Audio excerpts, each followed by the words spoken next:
Welcome to On Air with Amber Wynn, where nonprofit leaders learn to fuse passion and commitment with proven business strategies to create long-term funding, impact, and sustainability. And now, here's your host and resident philanthrepreneur, Amber Wynn. Hey fam, guess what today is? Today is my 100th episode. Say what? My 100th episode. That's why the title is Keeping It 100. That is my title for today's episode, and I am going to talk to you about how to make a real impact in your community.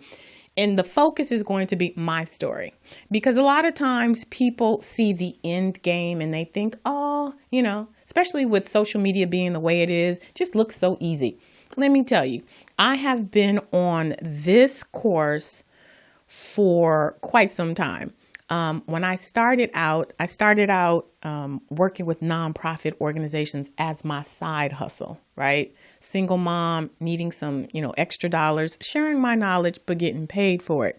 So in today's episode, 100th episode, let me pause. And the reason why I'm celebrating is because my engineer shared with me that I am in this small population of podcasters that actually make it to 100. So I'm going to celebrate that. You know what I mean?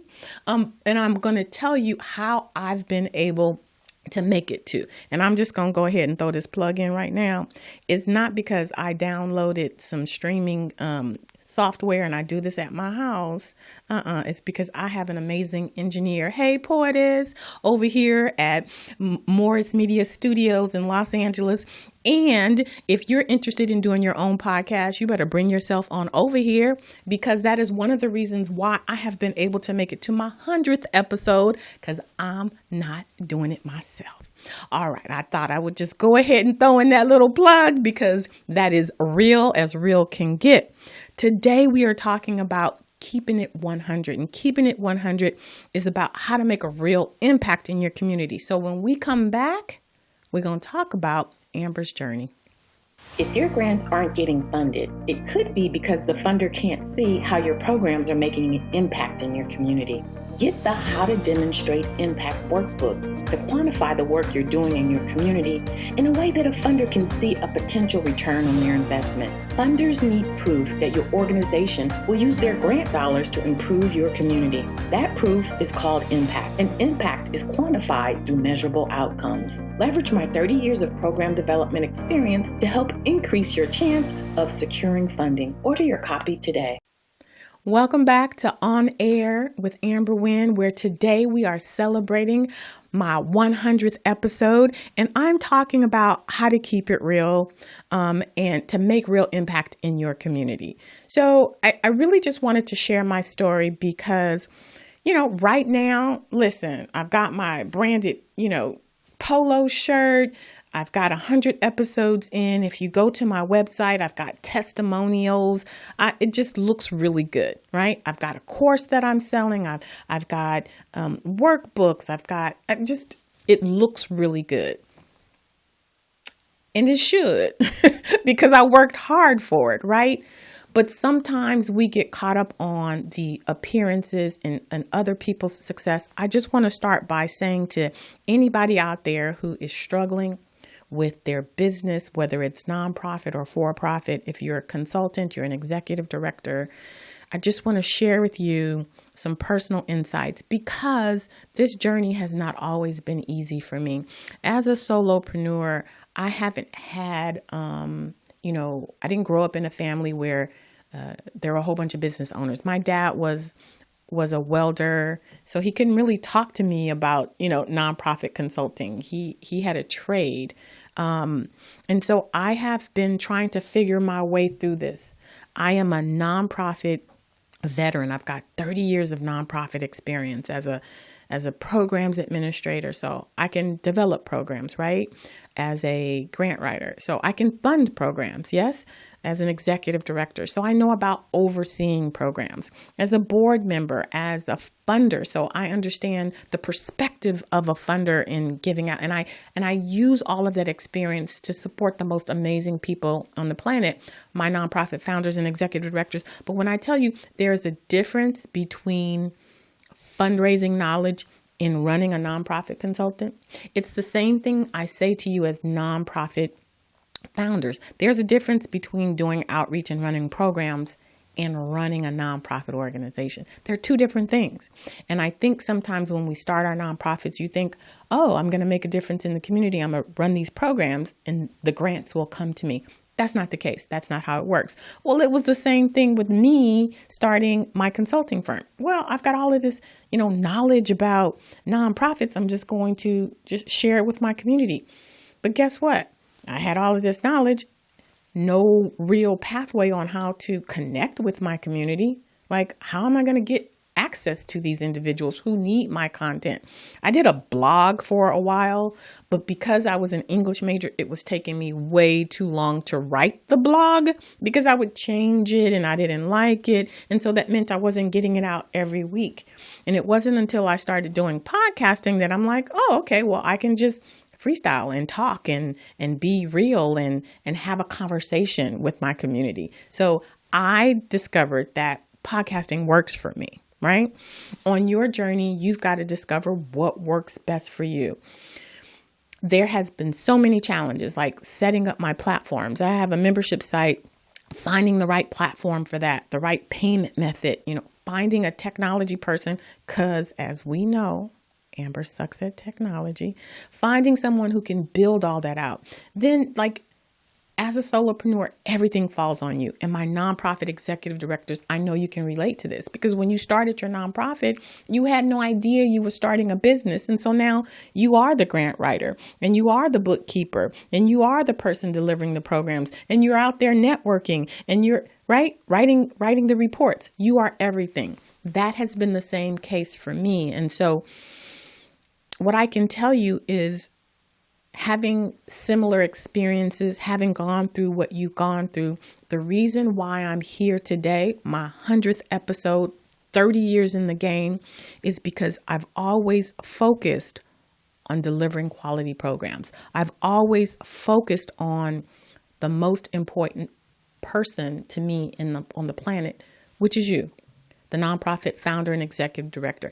And I can tell you there have been plenty of nights when I'm like, I don't know if I'm supposed to be doing this, or I am tired, or I don't know if I want to do this anymore, because the running of the business part is hard, right?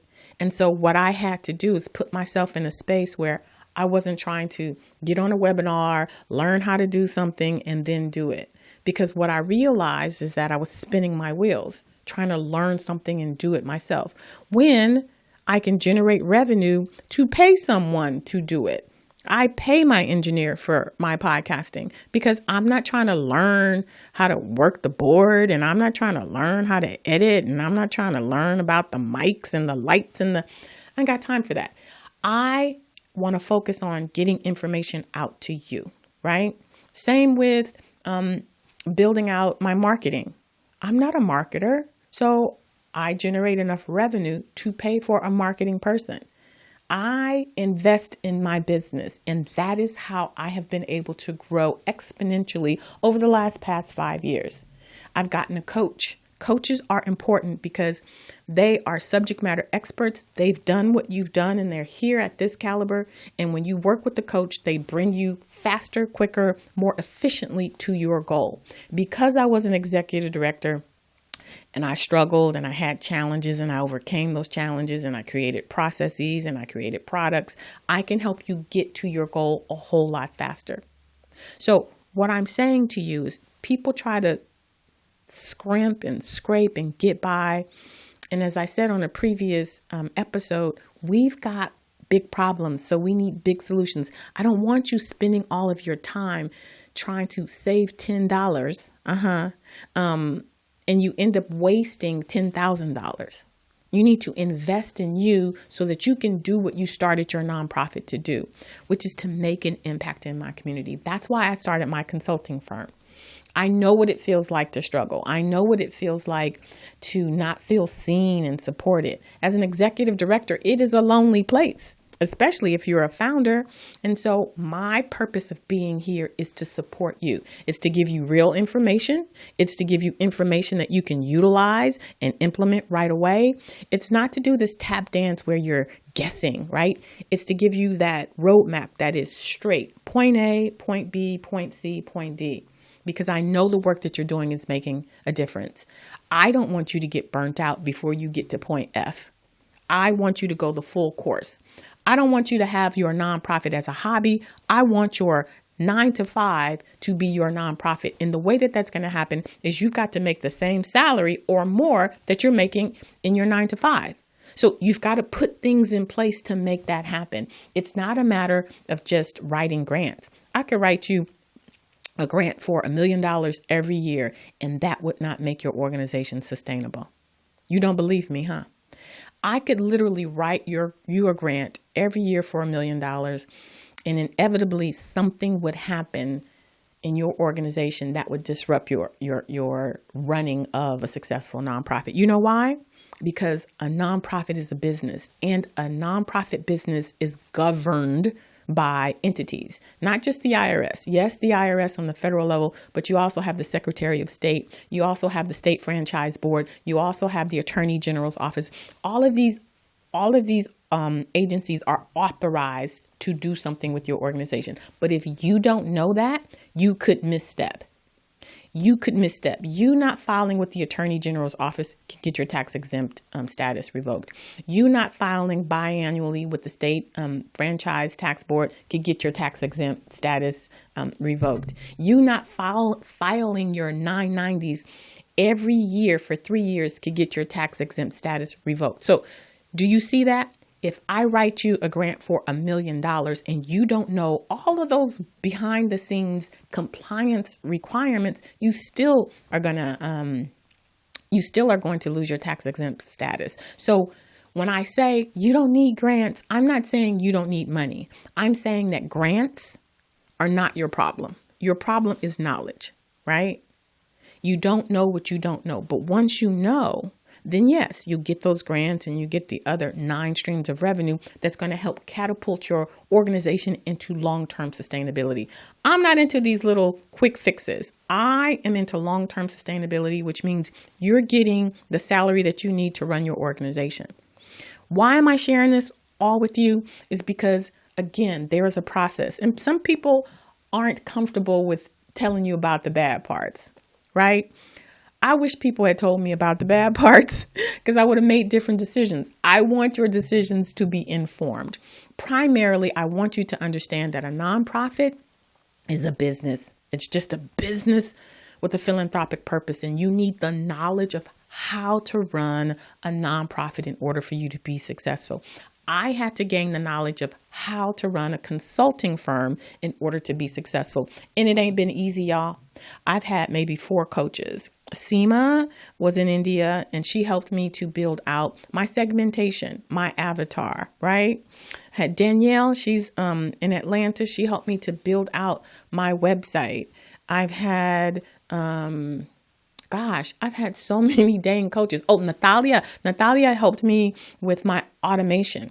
Being a solopreneur, I'm just exhausted. So I needed to automate some of my processes. So I'm sharing this with you because in order for you to get to that 100th episode, whatever that represents in your organization, maybe it's your 100th client, maybe it's your 100,000th dollar, whatever that is. You need to invest in your organization in order for you to get there.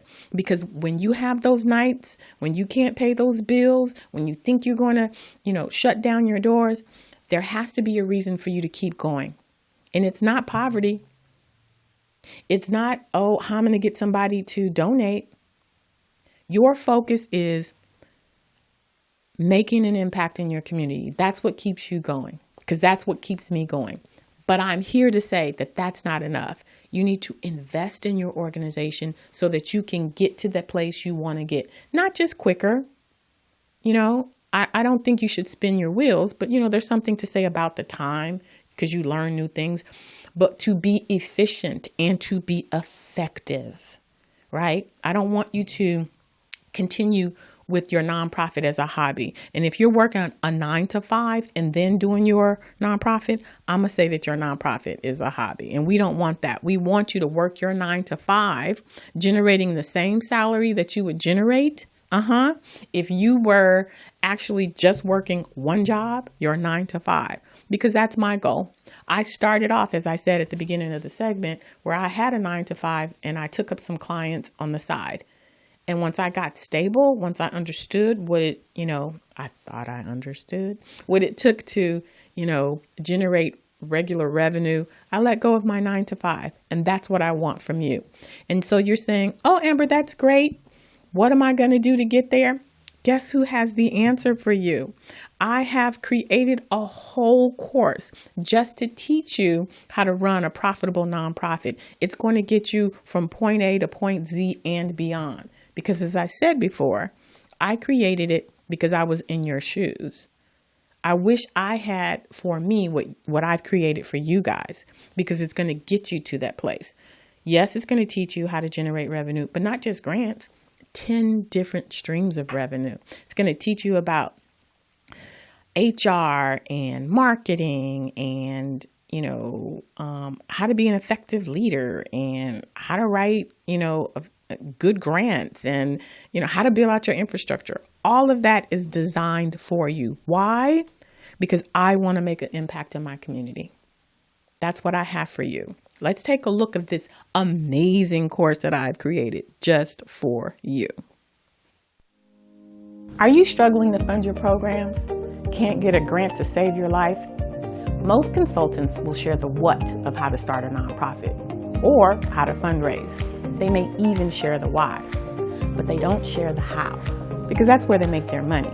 Now, I'm not hating, I'm a businesswoman too, but I've been where you are, trying to make the world a better place, struggling to keep the doors open, up to the wee hours of the night, writing grants and doing whatever needed to be done. And because I've walked in your shoes, I'm not here to make you spin your wheels, waste your time or your hard-earned money. We ain't got time for that. The world needs you. I'm here to show you how to transform that pit you keep dumping your hard-earned money into a profitable nonprofit. I take my 30 years of nonprofit experience as a founder, executive director, program developer, grant writer, and funder, giving out over $7 million annually in grants, and I save you literally thousands of dollars and hundreds of hours. I walk you through setting up your nonprofit organization so that you can be generating enough revenue to cover your monthly expenses in just 90 days. How would that feel? Not paying bills from your personal bank account. I share my insider secrets, tips, tricks of the trade, and provide you with a step-by-step roadmap on how to turn your bootstrap organization into a profitable nonprofit. Within 6 months, you could be generating enough revenue to pay your salary or fully fund your programs. The choice is yours.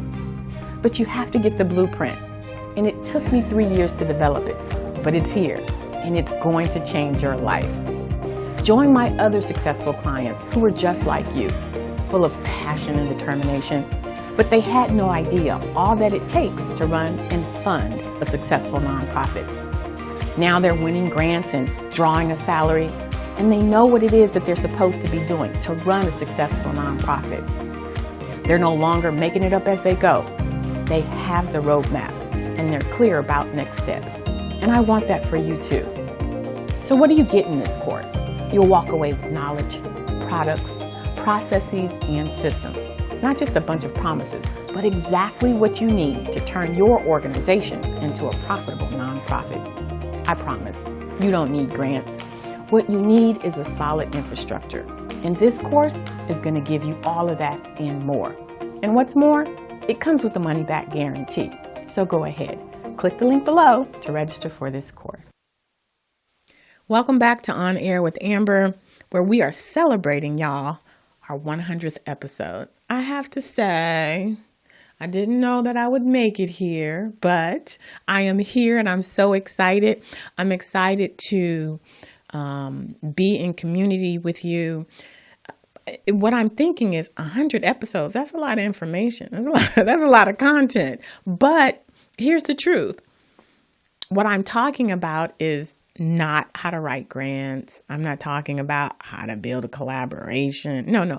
I have been talking to you over the past 100 episodes about how to run an effective and efficient nonprofit business. And I think coming from that mindset, we can all agree that there's a lot of content with running a successful business. So that's been my goal, is to share with you insights to how to run your nonprofit more effectively so that you can generate consistent outside revenue. Now it's time for Ask Amber. It's the part of the episode where you get to ask me your pressing questions. And this next question is from Hazel out of Fountain Valley. And this is what she had to say. I had a grant writer tell me I should consider changing the name of my organization. I got the name from God and don't want to change it. But what do you think? The name of my organization is called Soldiers for the Kingdom Foundation. See, y'all be trying to get me caught up. Listen to me. I don't get in between my clients and God. Listen, that's one thing I don't do. But there's a couple of things that I really want you to consider. And I think this is probably the rationale behind the grant writer telling you what they told you. Let's start with this. You've heard the saying, give to Caesar what is Caesar's. You've heard that, right? What that means is there is a spiritual, religious world, and then there is your everyday state, practical, run-of-the-mill day, right? You've got government and businesses, like you have to pay your taxes. That's a part of being in this regular world. And then you've got your spiritual world where you pray and you trust in God and you listen to God and God gave you that name. What your grant writer is saying is, in the real world, you have to deal with funders. And funders, when they hear religion, they hear exclusivity. They don't hear inclusivity. And I have people say to me all the time, "Oh, we accept anybody. We anybody can come into the space." That may be the case, but when a funder is looking at two organizations that they need to determine who they're going to select in order for funding, it's a whole lot easier to say no to a religious organization if their funding isn't based on supporting religious organizations, because there are some out there where that is their purpose. Their purpose is to support, faith-based organizations. So I'm not going to say that you can't get funding. I'm going to say that there's a smaller pot, though, because it's a very specialized giving area. And so if your grant writer is trying to get you more opportunities to get in front of other organizations, what they may be saying is, one, when a funder views religion, they see exclusivity and not inclusivity. That could be one. The second thing is the name of your organization has foundation in it. Now, people start nonprofits all the time, like based off of like the Wynn Foundation and the Johnson Foundation. In the nonprofit sector, foundation means something. It has a name. And I say this to people all the time because we don't do our research and we don't understand that the nonprofit has specific rules. Typically, a foundation is a grant-making entity. That's how the IRS has, determined it. If you're a foundation, typically you're going to give out money. Usually they're family foundations, or sometimes they're even they're nonprofit foundations, but a foundation, generally speaking, gives out money. So she could be telling you need to change the name because people are confused when they see foundation. They're expecting you to be giving out the money, but instead you're asking for the money. Not having had the conversation with your particular grant writer, it could be one of those two. It could be when a funder sees that it's a religious-based organization, if they're not a funder that funds faith-based organizations, they may immediately assume that you are very exclusive. Or it could be that for the name foundation, Typically in the nonprofit sector, a foundation means that you're giving out money. So consider those two things, and you can make your own decision based off of that. Thank you so much for your question. Good question.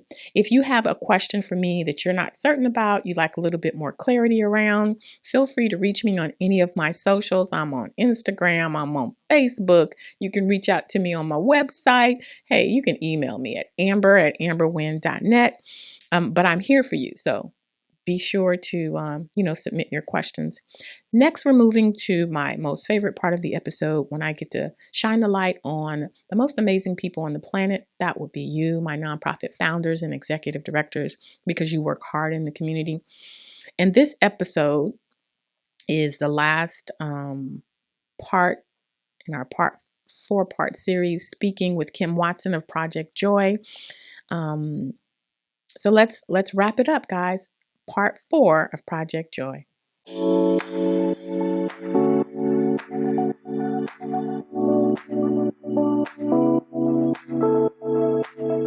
So we work with birthing families.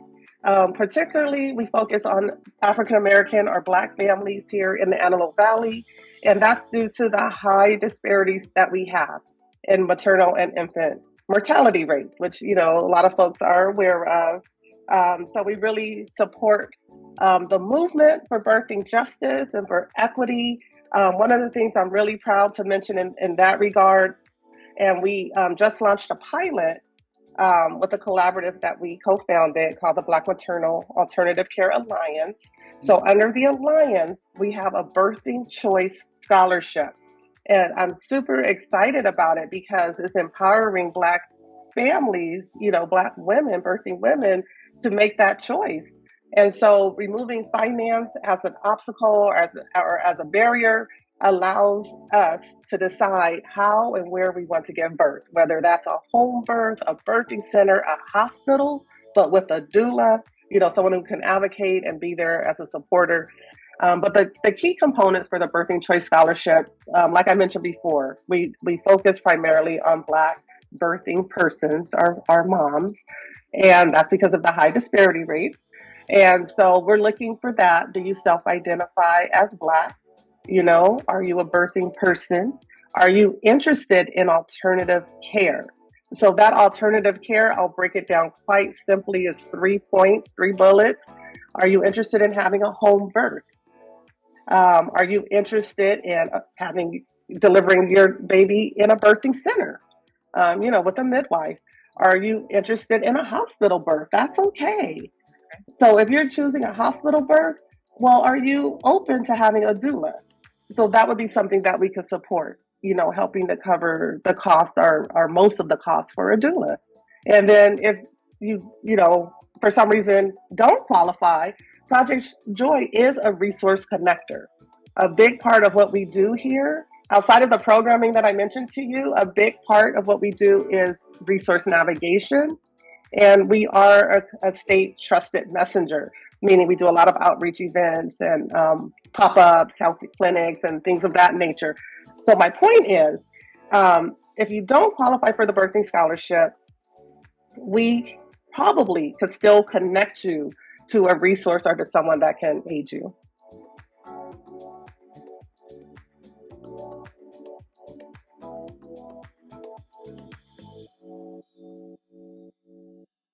And we're back with On Air with Amber Wynn. We are wrapping up my 100th episode. And in celebration of my 100th episode, I am going to give you a special discount. I'm going to give you $100 off of 90 Days to a Profitable Nonprofit. So if you click the link and to purchase this, make sure you put in the code podcast100 to get $100 off of the 90 Days to a Profitable Nonprofit. Look at that. We're celebrating left and right. We got all type of goodies going on. I'm so excited to be here. I'm so excited that I have been around for 100 episodes. I hope that you have found the information that I share with you helpful. Thank you for being a part of this process, a part of this journey. asking me your questions, sharing with me your feedback, sharing the episodes. Continue to subscribe, share with other people in the community. I'm so excited. And just remember, as you continue to make an impact in your community, that if your focus is on that, if your focus is on making an impact, it's going to get you through those hard times. I can tell you those times when I wanted to give up, I think about the successes that I've had with my clients, the transformation that has happened in nonprofits. You know, I can't tell you how many nonprofits came into my space saying, well, I don't even know if we're going to continue, right? And then, just 6 months later, a complete transformation. I had one organization during the pandemic, educating students together. She's like, oh, my board is ready to shut down. And now she just reached her $1 million mark, right? And the reason why, I asked her, I'm like, well, what do you want to do? Yasmin said, I want to serve my babies. I want to serve my community. And it's because of her commitment to the community that she put in the work and we were able to transform her community. So I have so many of those stories. And when the times are rough and I'm not really, confident about next month or, the next 3 months, I keep my focus on you. I am here for you. This is my reason, my purpose of being. And I know that that's the same for a lot of you because you're not even getting paid. Now, let me tell you something. I'm never going to be in a position where I'm not getting paid. It's one of the reasons why I don't have a nonprofit, by the way. Or should I say why my nonprofit is not active. I keep the status active. But I would say it takes 3 times the amount of work to get funded for a nonprofit than it does a for-profit. And so I made the informed decision of being a consultant, helping improve my communities by helping to support the most amazing people out there, my nonprofit leaders. I say it all the time. I have a whole series on it, alternatives to starting a nonprofit. But regardless, if you are focused on improving your community, it's going to get you through those rough times. I know you guys get me through it. So I just want to say thank you so much for riding with your girl for 100 episodes. And hopefully we've got a whole nother 100 in me. So don't forget your discount, podcast 100. And I'll see you next week on my 101 episode, right? All right, community. I love you and we'll see you next week. Bye. Thanks for listening. If you enjoyed this episode, subscribe and leave a review on iTunes. Head over to www.amberwynn.net/podcast for the links and resources mentioned in today's podcast. See you next time.